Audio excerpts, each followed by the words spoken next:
நம்மள்ல பல பேருக்கு இந்த ரேபீஸ் வைரஸை பற்றி சரியான புரிதல் இல்லை. என்னன்னா, இதை பற்றி கண்டிப்பாக தெரிஞ்சுக்கணும். ரேபீஸ்ன்றது ஒரு உயிர்க்கொல்லி நோய். இது 100% நம்மளால் தடுக்க முடியும். எப்படி தடுக்கலான்னு கேட்டிங்கன்னா, அதுக்கான வழிமுறைகளை சரியாக பின்பற்றினா நம்ம தடுக்கலாம். ரேபீஸ் வெறும் நாய் கடித்தா மட்டும்தான் வரும் அப்படின்னு சில பேர் நினைக்கிறாங்க. பூனை கடித்தாலும் வரும், வவ்வால் கடித்தாலும் வரும், ஓநாய் இனங்கள் கடித்தாலும் வரும். இவங்கள்ட்டலாம் ரேபீஸ் உற்பத்தி பண்ணுறாங்களா, இவங்க உடம்புல ரேபீஸ் உற்பத்தி ஆகுதான்னு கேட்டால் அதுவும் கிடையாது. ரேபீஸ் வைரஸ் இந்த உலகத்தில் எப்போத்துலேருந்தோ இருக்குது. அந்த வைரஸ் என்ன ஆகுதுன்னா, இந்த விலங்குகள் மூலிமா கடத்தப்படுது. ஏதோ ஒரு விலங்கு இந்த ரேபீஸ் வைரஸ் உள்ளே வந்துடுச்சுன்னா, அது மற்ற விலங்குகளை கடிக்கும் பொழுது இந்த ரேபீஸ் வைரஸ் தொடர்ந்து பரவிட்டுருக்கு.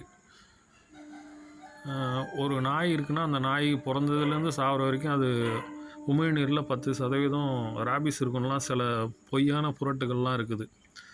அந்தமாரி ஒரு வேளை இருந்திருந்ததுன்னா நாய் இனமே இருந்திருக்காது இந்நேரம். இப்போது இந்த ரேபீஸ் வைரஸ் எப்படி நம்மளை பாதிப்பு ஏற்படுத்துதுன்னா, இந்த ரேபீஸ் அதுக்கான கால அளவு இருக்குது. 1 வாரம், 1 மாதம், 3 மாதத்துக்கு இதுக்குள்ளே தாக்கங்கள் ஏற்படும். எப்படின்னா, ரேபீஸ் பாதிக்கப்பட்ட ஒரு விலங்கு எந்த இடத்துல கடிக்குதுன்றதை பொறுத்து இருக்குது. அப்புறம் அது கடிக்கப்பட்ட இடத்துல எவ்வளோ ஆழம், அதோட உமிழ்நீர் எவ்வளோ உள்ளே போயிருக்குன்றதை பொறுத்து இருக்குது. ஏன்னா இந்த ரேபீஸ் வைரஸு நரம்பு மண்டலம் மூலயமா மூளைக்கு செல்லுது. அதாவது புறநரம்புன்னு சொல்லுவாங்க, பெரிபெரல் நர்வஸ்ன்னு சொல்லுவாங்க. அதன் மூலயமா தான் ட்ராவல் பண்ணி சென்ட்ரல் நர்வஸ் சிஸ்டத்தை அடையுது. என்றைக்கு மூளையை அடையுதோ அன்றைக்கி மரணம்.